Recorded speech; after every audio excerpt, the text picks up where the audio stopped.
محمد رسول الله محمد رسول الله أرجو رضاك يا الله أنت الرحيم يا الله هبني عطاك يا الله أنت الكريم منك العطاء يا الله أنت العظيم يا الله فيك الرجاء يا الله أنت الحليم الرحمن الستار ملك الملك الغفار الوهاب المنان المتعال الرحمن الستار ملك الملك الغفار الوهاب المنان المتعال الله الله يا ربي يا الله الله يا ربي يا الله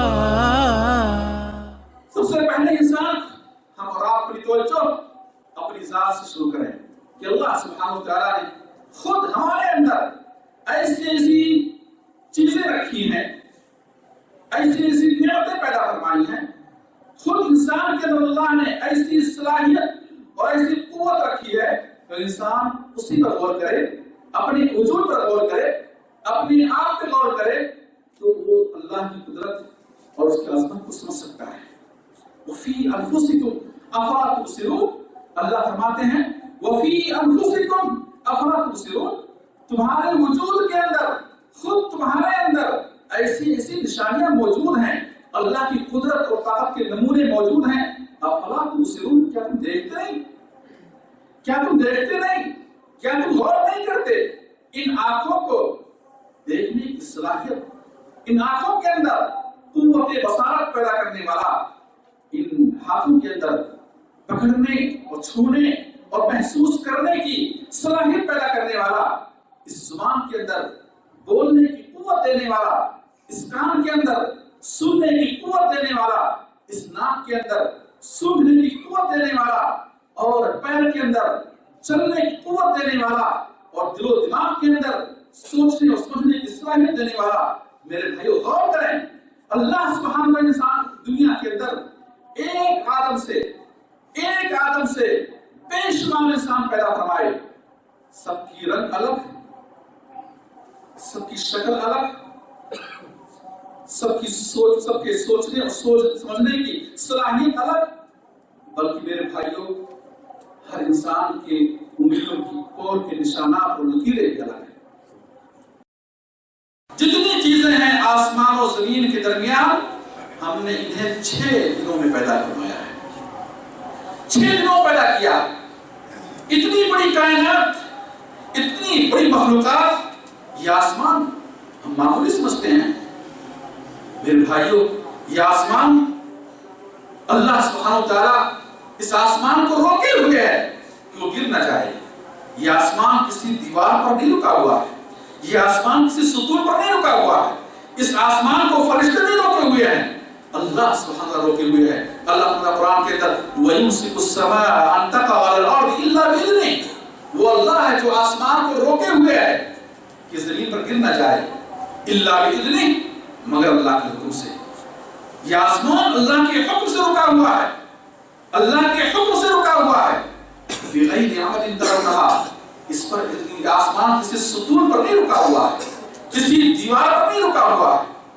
मेरे भाइयों, ये आसमान जिसपे तुम किसी भी किस्म का फटन और शिगाफ नहीं देखोगे, जैसे अल्लाह ने पैदा किया था वैसे आज भी मौजूद है, और जब तक अल्लाह चाहेगा ये आसमान वैसे ही बाकी रहेगा। ये आसमान 7 आसमान तह बतह, और एक आसमान की मोटाई हदीस में है 500 साल की मसाफत के बराबर। एक आसमान की मोटाई वखामत 500 साल की मसाफत के बराबर, और फिर एक आसमान से दूसरे आसमान तक 500 साल की मसाफत के बराबर दूरी है। और इसमें 7 आसमान जो बगैर किसी सुतून के रुके हुए हैं। वयुमसिकुस समा अन तक़अ अलल अर्द इल्ला बिइज़्निही, अल्लाह इन आसमानों को रोके हुए है कहीं वो गिर न जाए जमीन पर, इल्ला बिइज़्निही, अल्लाह के हुक्म से आसमान रुके हुए हैं। मेरे भाई किन निशानियों को बयान करें, अल्लाह की कुदरत के किन नमूनों को बयान। मेरे भाइयों, अल्लाह की कुदरत और ताकत के बेशुमार नमूने ہمیں قرآن کے اندر پڑھنے کو ملتے ہیں، قرآن کے اندر پڑھنے کو ملتے ہیں۔ اللہ سبحانہ و تعالیٰ نے قرآن کے اندر یہ اعلان فرمایا وَمَا تَشَاءُونَ إِلَّا أَن يَشَاءَ اللَّهُ۔ اس زمین پر صرف اللہ کا فیصلہ چلتا ہے، صرف اللہ کا فیصلہ چلتا ہے۔ اور یاد رکھو تمہارے چاہنے سے نہیں، تمہارے ارادوں سے نہیں، تمہاری پلاننگ نہیں، بلکہ اللہ کا ارادہ چلتا ہے، وہ ہوتا ہے جو اللہ چاہتا ہے۔ وَمَا تَشَاءُونَ إِلَّا أَن يَشَاءَ اللَّهُ۔ انسان ایک کام کرنے کا فیصلہ کرتا ہے اور ایک پلان بناتا ہے، ایک چیز کا ارادہ کرتا ہے، مگر وہ ہوتا نہیں ہے، کبھی ہوتا ہے کبھی نہیں ہوتا ہے۔ ہوتا ہوا ہے جو اللہ چاہتا ہے، ہوتا ہوا ہے جو اللہ چاہتا ہے۔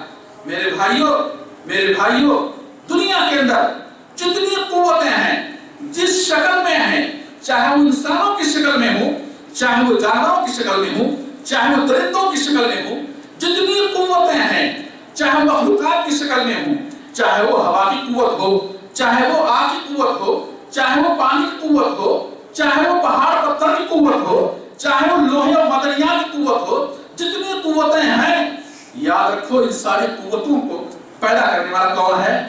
اللہ سبحانہ وتعالیٰ ہے۔ ان ساری قوتوں کا مالک اللہ۔ ان القوت للہ جمیعا، ان القوت للہ جمیعا، ساری قوت اور طاقت کس کے لیے ہے؟ صرف اللہ کے لیے۔ ان مخلوقات کو قوت دینے والا کون ہے؟ اللہ۔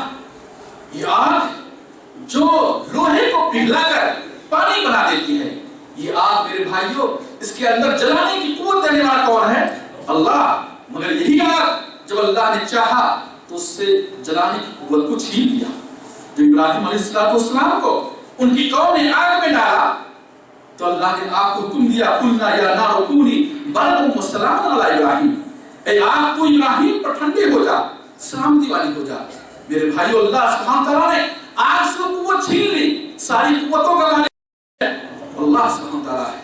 لہذا میرے بھائیو بندے کو چاہیے کہ وہ اللہ کی قوت پر، اللہ کی طاقت پر بھروسہ رکھے، نہ کہ کسی ظاہری اسباب کی قوت پر بھروسہ کرے۔